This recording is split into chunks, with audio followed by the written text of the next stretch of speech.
भारतीय संविधान का संशोधन भारत के संविधान में परिवर्तन करने की प्रक्रिया है।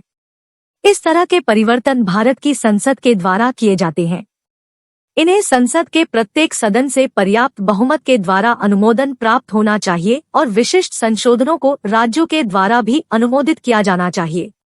इस प्रक्रिया का विवरण संविधान के अनुच्छेद 368 भाग XX में दिया गया है। इन नियमों के बावजूद 1950 में संविधान के लागू होने के बाद से इसमें 104 संशोधन किए जा चुके हैं। विवादास्पद रूप से भारतीय सुप्रीम कोर्ट, सर्वोच्च न्यायालय के अनुसार संविधान में किए जाने वाले प्रत्येक संशोधन को अनुमति देना संभव नहीं है।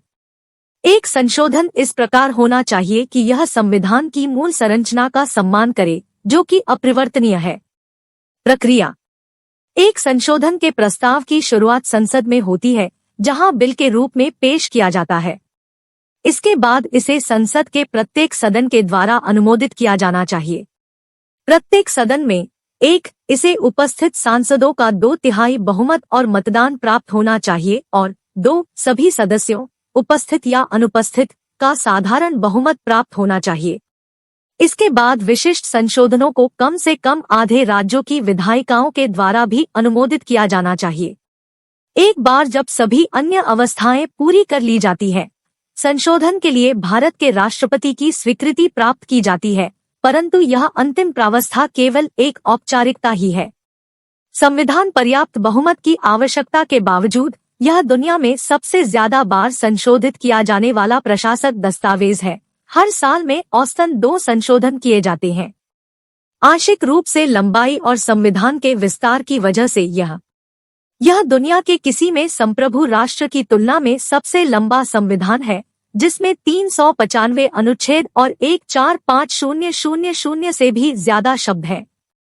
यह दस्तावेज सरकार की शक्तियों को अत्यधिक विशिष्ट रूप से वर्णित करता है और इसीलिए संशोधनों के लिए अक्सर उन मामलों के साथ डील किया जाता है जिन्हें अन्य देशों में सामान्य दर्जा दिया जाता है। इसका दूसरा कारण यह है कि भारत की संसद का चयन जिले की एक सीट के द्वारा किया जाता है। इसके लिए संयुक्त राज्य अमेरिका और संयुक्त राष्ट्र में प्रयुक्त किए जाने वाली अनेकता, प्लुरैलिटी या फर्स्ट पास्ट द पोस्ट प्रणाली का उपयोग किया जाता है। इसका अर्थ यह है कि MP के समूह के लिए यह संभव है कि वे 2/3 मतदान हासिल किए बिना संसद में 2/3 सीटें जीत सकते हैं।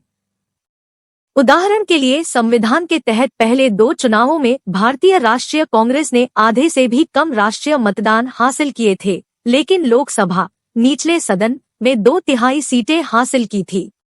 भारत में प्रत्येक संवैधानिक संशोधन एक अधिनियम के रूप में किया जाता है। पहला संशोधन संविधान, पहला संशोधन अधिनियम कहलाता है। दूसरा संविधान, दूसरा संशोधन अधिनियम कहलाता है और इसी प्रकार से इन संशोधनों को नाम दिए जाते हैं। प्रत्येक संशोधन को आमतौर पर लंबा शीर्षक दिया जाता है, एक अधिनियम जो भारत के संविधान में संशोधन करता है। संशोधन में सीमाएं: भारतीय सुप्रीम कोर्ट ने 1967 में सबसे पहला संवैधानिक संशोधन किया।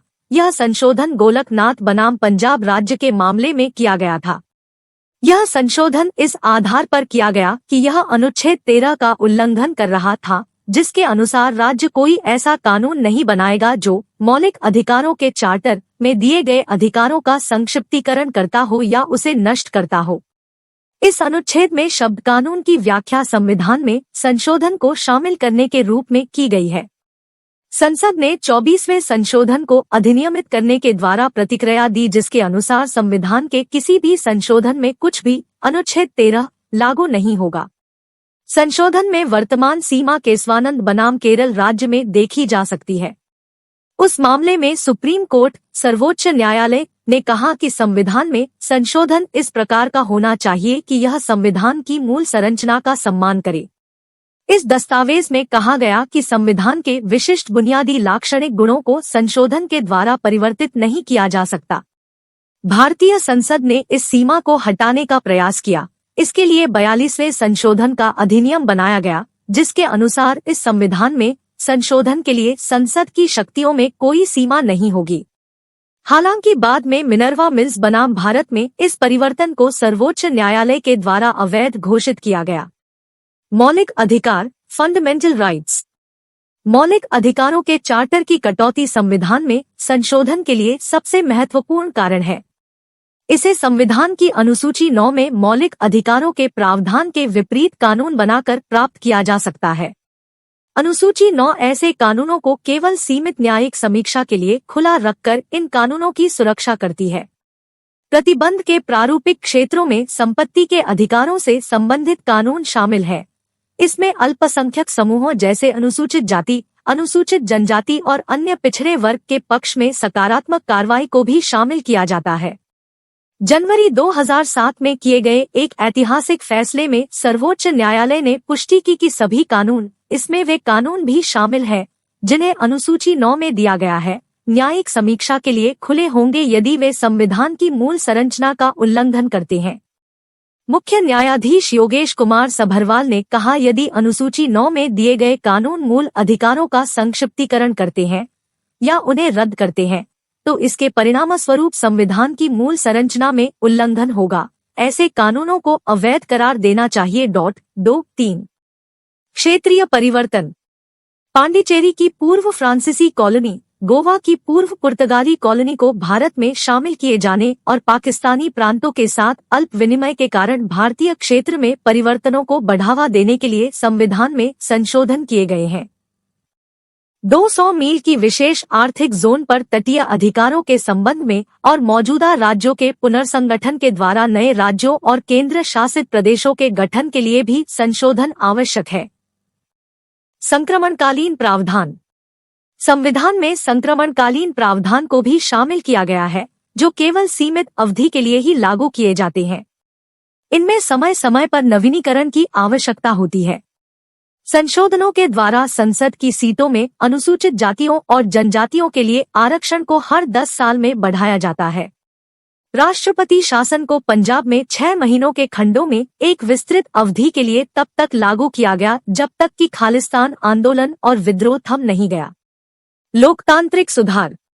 सरकार की प्रणाली में सुधार करने के लिए और संविधान में नए नियंत्रण और संतुलन शामिल करने के लिए संशोधन किए जाते हैं।